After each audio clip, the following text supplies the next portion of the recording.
вечер, почитувани гледачи, добре дојдовте почеток на новата работна седмица, која што конечно мислам дека после вчерашниот празник Водици не воведува во еден малку по нормален тек и нормална динамика на секојдневието. Празниците остануваат зад нас и мислам дека сега конечно можеме да кажеме дека официјално со полно темпо треба да започне годината која што ја започнавме пред 20 на дена, ама сега, како што реков, со динамика која што ќе биде со темпо кое што треба да го имаме.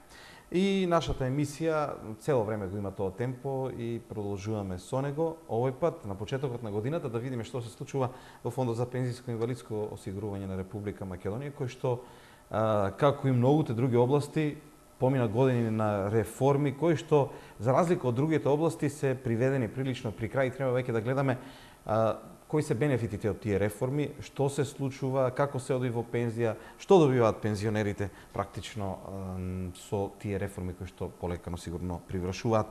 Наш и ваш гостин, господин Љубе Здравков, кој што е раководител на Фондот за пензиско и инвалидско осигурување во Штип. Господин Здравков, добро вечер, добре дојдовте во нашето студио. Добро вечер и поздрав до гледачите на телевизија Стар. Реформите, дали е точно кога велам дека се при крај или веќе во навистина последна фаза, иако реформи постојано има, но оние главните, мислам дека се... Па, реформи и промени во самата законска регулатива постојано ќе има, ќе се усогласуваат одредени работи, меѓутоа во главно можеме сега да зборуваме за реформиран пензиски систем во нашата држава и можеме да зборуваме за карактеристиките на реформираниот пензиски систем.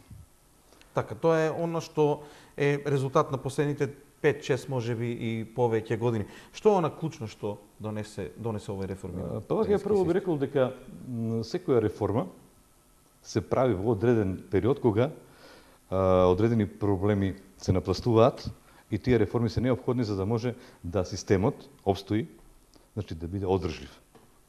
Пензискиот систем е таков кој што доделува средства, односно исплаќа средства на своите граѓани кои го остваруваат тоа право и таа исплата треба да биде одржлива, значи на подолг период. Самите промени кои се случија во самата држава, значи промена на политичкиот, општествениот систем, економската состојба, демографската состојба доведе до потреба, а и интеграциите во одредени европски и светски асоциации до потреба до реформирање на пензискиот систем, бидејќи според тие актуерски, така да кажам, предвидувања, значи нашиот пензиски систем како што беше, ќе беше неодржлив на подолг период. Значи ќе дојдеше период кога ќе беше кризно и неможно исплата на пензиите на пензионерите.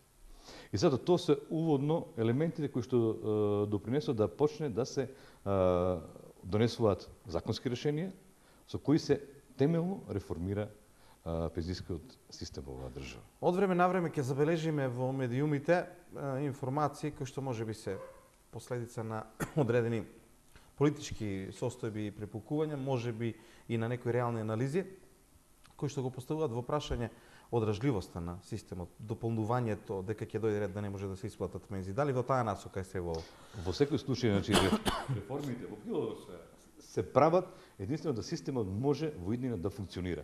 Така и системот на пензиското и инвалидско осигурување.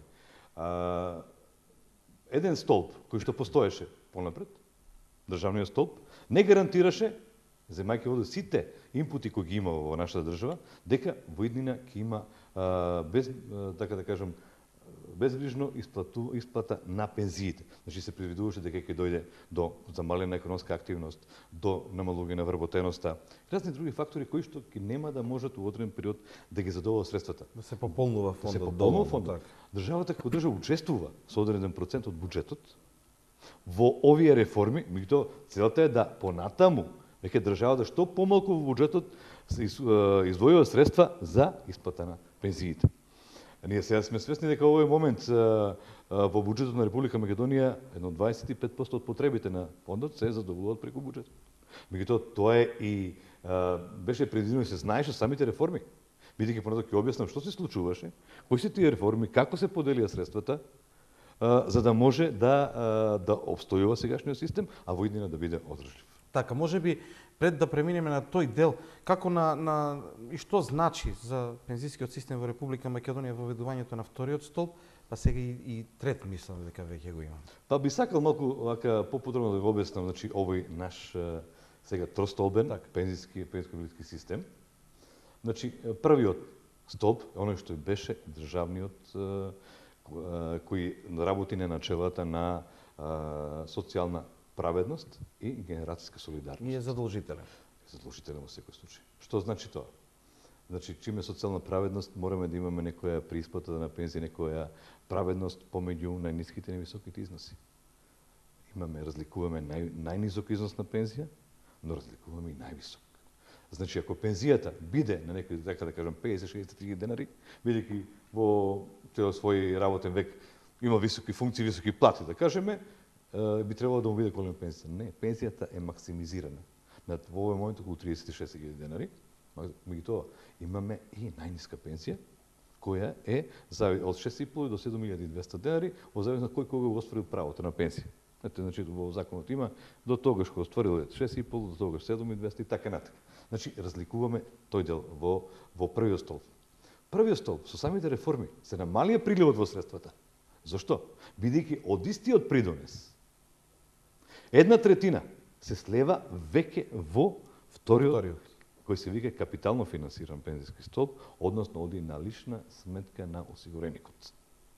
Само што и тој е задолжителен. Во секој случај, и избор е само каде. Тоа е вака се. Значи, тој е задолжителен за една категорија на осигуреници. Задолжителен на осигуреници кои прв пат се вработиле после први 2003 година. Значи, тие се задолжително влегуваат во вториот пензijски столб, капитално финансираниот, а додека останатите можат доброволно да членуваат во него.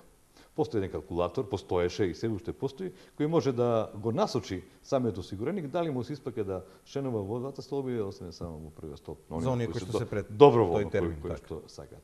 Сега, гледате дека одеднаш се добива една дупка во приливите на средствата, бидејќи 1/3 веќе не влегува во државниот систем, а државниот систем се уште исплаќа пензии. И треба истите да ги исплаќа, така. Во полни износ треба да ги исплаќа.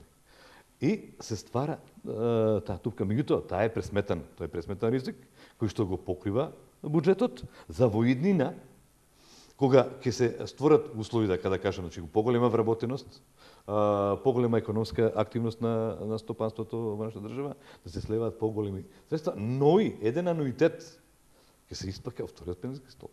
Значи државата, односно државниот столб, ќе исплаќа 2/3, а 1/3 ќе исплаќа приватниот пензijски столб. Но до овој момент тоа уште не е дојдено. Не, бидејќи сепак мора тие што се прв пат во вториот пензijски столб од први 2003 година, веќе има сега само 10 години, 11 стаж. Да помине одреден временски период. Па затоа велиме дека на подолг период рачунаме дека ќе биде исплатив овој пензijски систем. И сега државата учествува со 1% во обезбедување тие средства, се до да се надмине тој период. Меѓутоа, сепак сега граѓаните се можеби тие членови на вториот столб се посигурни, бидејќи имаат, така да кажем, средства на своја сметка, а кои се оплодуваат, значи носат принос.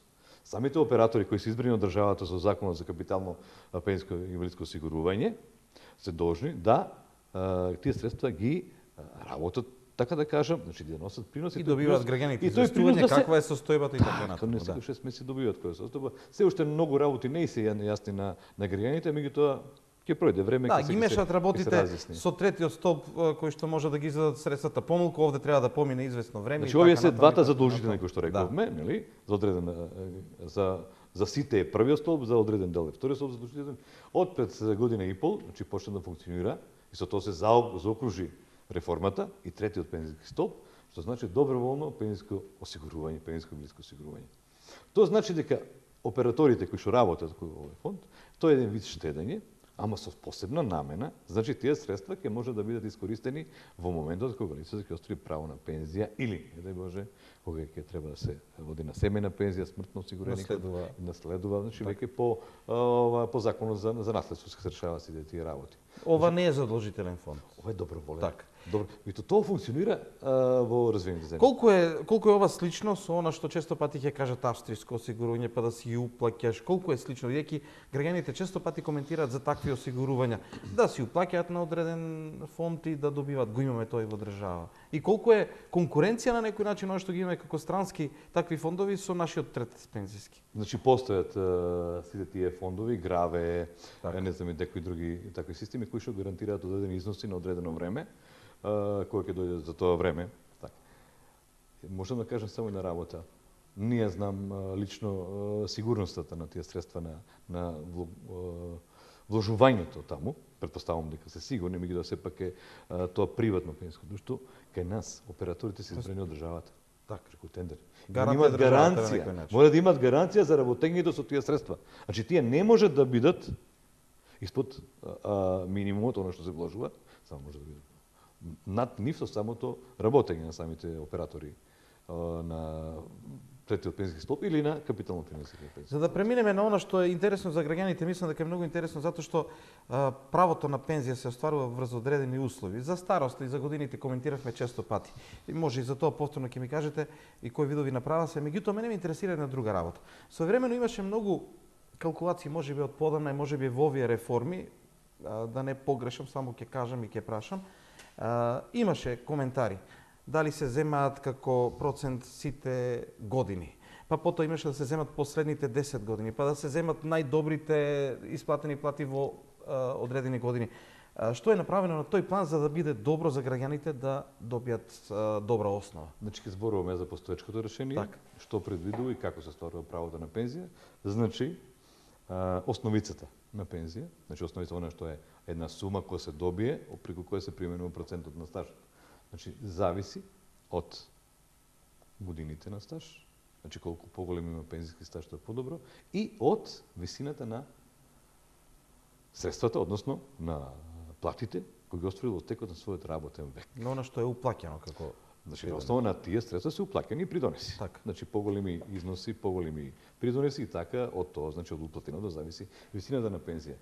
Според нашиот закон, во овој момент, се земаат сите години, почнувајќи најрано од 1.1.1970 година, до годината која претходи на пензионирањето. Значи, последната година кога се доби пензија, основиците не се земаат. И то стажот оди нормално. Основиците не се земаат до годината која претходи. И така се формира една просечна месечна плата. Значи, со тие коефициенти на валоризација, че не може да биде износот на плата 70 година и 2012 година, така да има валоризациони коефициенти. Според тие валоризациони коефициенти се добива една просечна месечна плата на лицето кое што треба да доби пензија. Тоа викаме основица, основа за пензијата. Врз неја се применува процентот на пензискиот стаж. Што значи тоа? Значи лицето колку повеќе стаж има, толку подобро поголем процент. Минимум стаж е 15 години, како што знаеме. На 15 години за маж е 35% од основицата, за жена е 40%, бидејќи веќе натаму до 35 жена и 40 маж се добива до 80%. Так. 80% е максималниот износ, процент, кој се применува на основицата. Ја кажеме пластично, просек на 20.000 за целиот работен век, 16. Стаж на маж од 40 години носи 80%, односно 16.000 пенсија. Значи на истата математика се применува и на жените, и на помалку стаж, значи за секоја година се одбива 1,8%, односно се додава завиши. Так. Како зборувам. Што тука значи ограничувањето на највисоките пензии? Сега, со измените на законот, значи не реформи, измените на законот од 1.1.2012 година, од 1.1.2013 година, 2012 последна година. Процентот, заменската стапка за една година стаж од 1,8 од 1,6. Но со тоа, да веќе не се ограничува 80%. Значи може да дојде некој кој има над 40 години стаж маж или жена на 35 години да има 81, 82, 83, 84, 85% основицата. Додека претходно беше ограничено максимум 80%. Значи се намалува заменската стапка, меѓутоа за таа сметка поголемиот стаж носи поголем процент. Значи не се ограничува на 80%. Така. Имаме гледач, да го вклучиме. Добро вечер. Ало, повелете. Ало? Добро вечер. Добро вечер. Добро вечер, Тони. Слушам. Да, повелете. Добро вечер. Добро вечер. Абе, јас на цел глас, да не речам штипски се дерам, а прекрасно ве слушам вас. Не знам зашто вие мене не ме слушате. И малку послабо ве слушаме, режија, доколку може малку погласно да го слушаме гледачот. Така, Тони. Да. Аде, Тони, поздрав до тебе и до гостинот. Овака.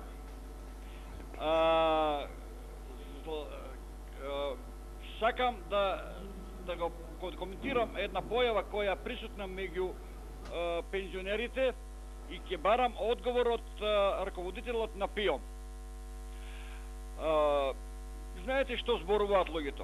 Има огромна разлика во пензиите, од најниската до најголемата.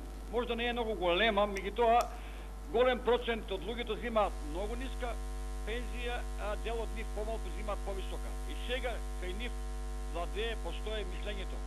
Нели се стомасите исти на сите, зошто пензиите не бидат некаде тука, да се направи нека средна пензија, да бидат задоволени и оние со многу ниски пензии и оние кои имат големи пензии. Прашањето ми е, што мисли раководителот? Дали е тоа правично, дали е праведно да се направи да се донесе таква одлука, дали е економски изводливо и има ли уопште шанса да тоа еден ден владата го направи? Благодарам. Јасно е прашањето, јако малку со потешкотија. Сега ова е нели дали, како што рековме порано, беше да имаме како социјална категорија, да има еднаквост. И сега колку е во ред, ако сакаме да има еднаква пензија, колку е веројатно ако за некој помалку издвојувале, да земат вака, според и претходниот и секашниот пензиски систем, секоја висината на пензија била различна според вложувањето. Така. Значи, према вложувањето во самиот пензиски систем. Поголеми износи, поголеми придонеси, поголема основица, поголем стаж, поголем процент. Не можеме да ги изедначиме осигурениците по тоа да приближно имат исти пензии, приближно исти пензии, бидејќи вложувањето не е приближно исто. А затоа реков дека системот направил да имаме минимална пензија, бидејќи можеби на некој со помалку стаж 5, 16, 17 години стаж, да пензијата негова излегува 3.500 денари, што излегува. Затоа е направено да има барем 7 или 8, колку беше минималната. 7.200 ја добива минималната пензија.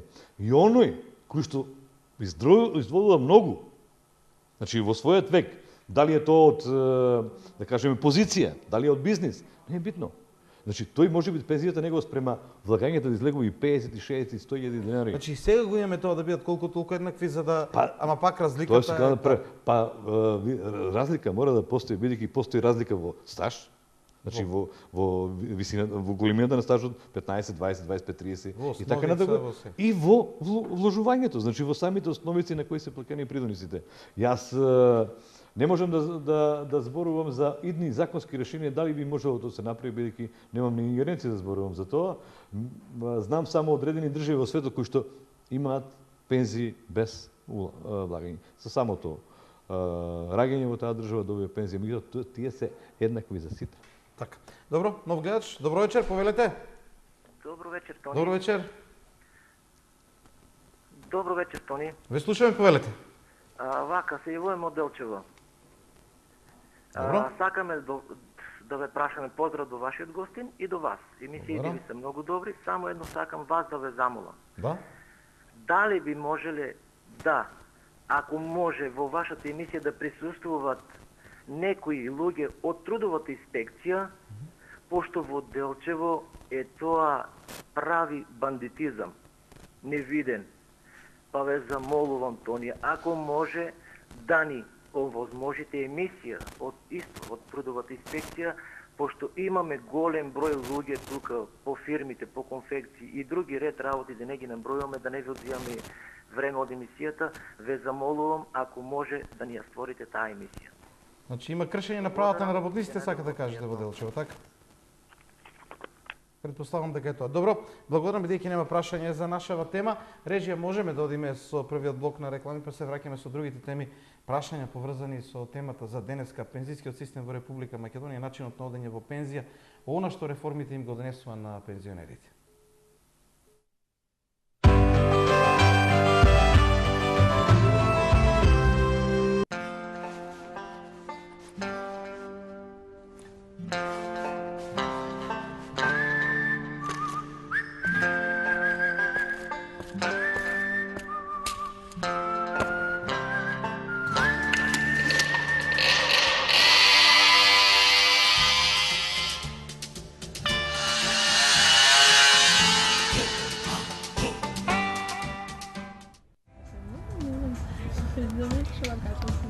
Дечки, се направивме почнуваме собствен бизнес. А фирма да отворевме? Гаранција ќе се лечеме долго по институции. Тоа е завршена работа. Се има на веб страницата на Централен регистар. Можеме да регистрираме фирма во еден чекор за 0 денари, преку регистрационен агент. Наше е само да избереме агент. Супер!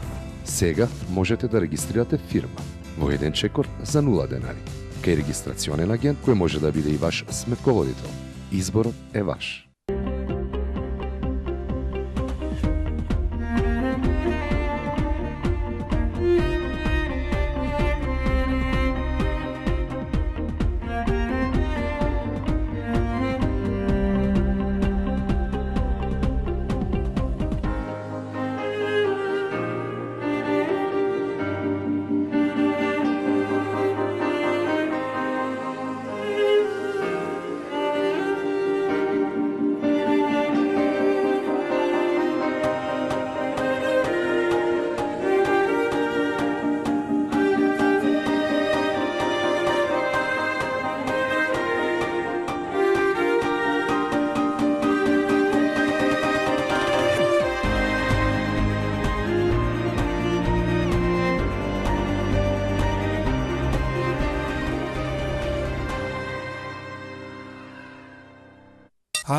Стварно е супер. Уж по едно од мене.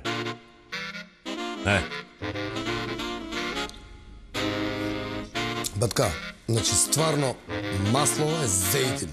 Брилијант и се е како подмачкано. Многу понуди, многу реклами, високи цени, малку пари. Што да се купи, каде да се купи, кој е трговец, кој е пријател, кој продава, кој подметнува, како да одлучам? Не мислете вие, Зендолино мисли на вас. Маркет и Зендолино.